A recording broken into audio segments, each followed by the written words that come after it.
ushirika Tanzania, yani Coop Bank.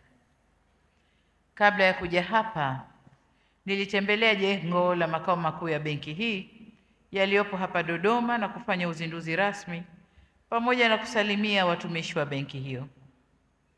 Baada ya kufika hapa, nimetembelea baadhi ya mabanda ya vyama vya ushirika. Nataka niseme nimejionea mambo mengi. Nimeona teknoloji, ushirika ulivyoshirikiana na watu wa TEHAMA na kuja na teknoloji inayorahisisha utendaji ndani ya ushirika Tanzania, kuanzia makao makuu ya tume ya ushirika, vyama vikuu vya ushirika mpaka chini kule, jinsi wanavyowasiliana. Lakini tukio la kwanza lilonipa mshangao ni pale benki. Nilipewa jibao hivi, nikaambiwa hiyo ndio kadi, tumbukiza na itafunguka. Nikalitumbukiza jibao zito zito hivi na likafanya kazi. Nikasema hapa mambo yametulia.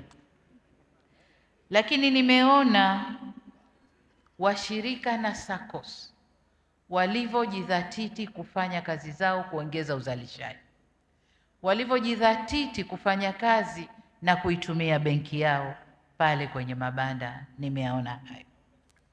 Nimeona wanaushirika walivyojidhatiti kuongeza mazao kutokana na huduma wanazozipata kutoka serikalini, ruzuku na mambo mengine. Nimeona walivyojidhatiti kuongeza uzalishaji. Lakini nimewasikia wakitoa shukrani kwa serikali kwa kupatiwa masoko na bei za bidhaa ziko juu.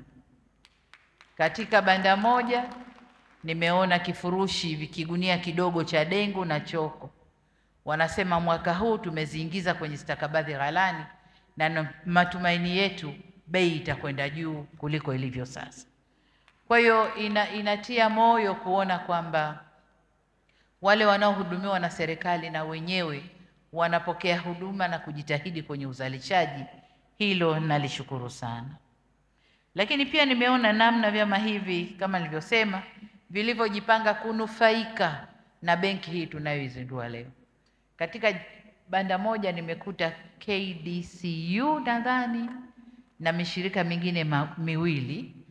KDCU na sasa sisi tumejipanga kukopa bilioni zaidi ya 10 nadhani, na wengine wanakopa bilioni 8 na wengine bilioni ngapi. Nikasema yes, hapa tumefanya kazi nzuri na growth, ukuaji unaonekana.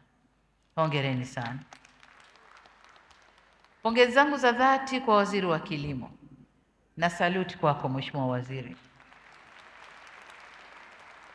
lakini kwako na watendaji wote kwa uongozi thabiti na kuhakikisha maono ya muda mrefu yanatimia na hivyo kufanikisha uanzishwaji wa benki hii. Unajua, nilipomteua Gerard alitoka somewhere akaja kilimo. Kamuuliza, Bashe, una hakika huyu? Mbona kama bosi sana hivi? Wakati ule Gerard anaongea mabega yako juu hivi. Nikamwambia, Bashe, una hakika? Akanambia, trust me, nipe huyu mtu. Hongera Gerard, umefanya kazi nzuri sana, asante sana.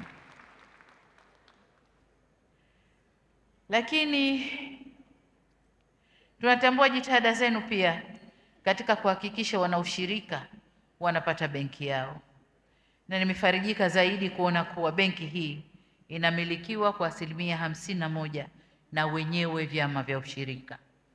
Mmeamua, ni jambo ambalo mmelitaka, limekuja na mmelipokea vizuri, na washukuru sana. Sasa shukrani zangu za pili ni kwangu pia, kwenu, kutoka kwangu binafsi kwa kunipa fursa na mimi ya kuchangia na kuwa mwana ushirika, na washukuru sana. Ndugu wana ushirika, uanzishwaji wa benki hii sio kwa bahati mbaya, bali ni utekelezaji wa ilani ya Chama cha Mapinduzi hii tunayomalizia mwaka huu 2020-2025. Pia ni utekelezaji wa mawazo yaliyokuwepo kwa muda mrefu, ambapo huko nyuma kuliwekwa misingi thabiti iliyojenga kufanya sekta ya ushirika kufikia kuwa na benki kubwa ya namna hii. Sote tunajua safari hii ingeanza mapema zaidi, ila upatikanaji wa mitaji nafuu na ya uhakika ndicho kilikuwa kikwazo kikubwa cha ushirika. Nafurahi kwamba muundo wa umiliki wa benki hii, yaani 51% kwa vyama vya ushirika, 20% kwa CRDB. CRDB, hongereni sana. Utakumbuka mkurugenzi mtendaji wa CRDB, nilipokuja kuzindua makao makuu ya CRDB Dar es Salaam, tulipita kuzindua, tukarudi kwenye ukumbi wa Nyerere kule kufanya mkutano. Moja katika jambo nililokuambia kwamba CRDB ukiangalia neno lake ni for rural development, na nikakutaka urudi kwenye misingi hiyo, usiende tu kimkomasho huko. Leo umetimiza, asante sana, asante sana. CRDB imerudi sasa kwenda kusupport wale watu wa kule vijijini ambao ndio wazalishaji wakubwa, wanatulisha, wanatupa afya, na wote tunapata jeuri kwa sababu yao. Kwa CRDB na 20% na 10% ni kwa serikali. Tiara, asante sana kwa kuweka mkono wako na kuipa nguvu benki hii. Lakini pia 9% ndio wale wengine waliotajwa, kina Bashiru, kina Chongolo na wengine. Na nani mwingine nimeambiwa? Chama cha Mapinduzi kimo pia mkono wake. Na wengine wote ambao tumo humo ndani tunafanya 9% iliyobaki. Hiki ni kielelezo cha nguvu cha ushirika wa sasa. Muundo huu unalenga kuhakikisha usimamizi wa kitaalamu, uendelevu wa kifedha na huduma jumuishi kwa makundi yote. Yale ambayo tulikuwa hatuyafikii, sasa benki hii inakwenda kuyafikia. Ni jambo la furaha na matumaini kuona benki hii haijaanza kinyonge. Inazinduliwa leo ikiwa na mtaji wa bilioni 58. Kiasi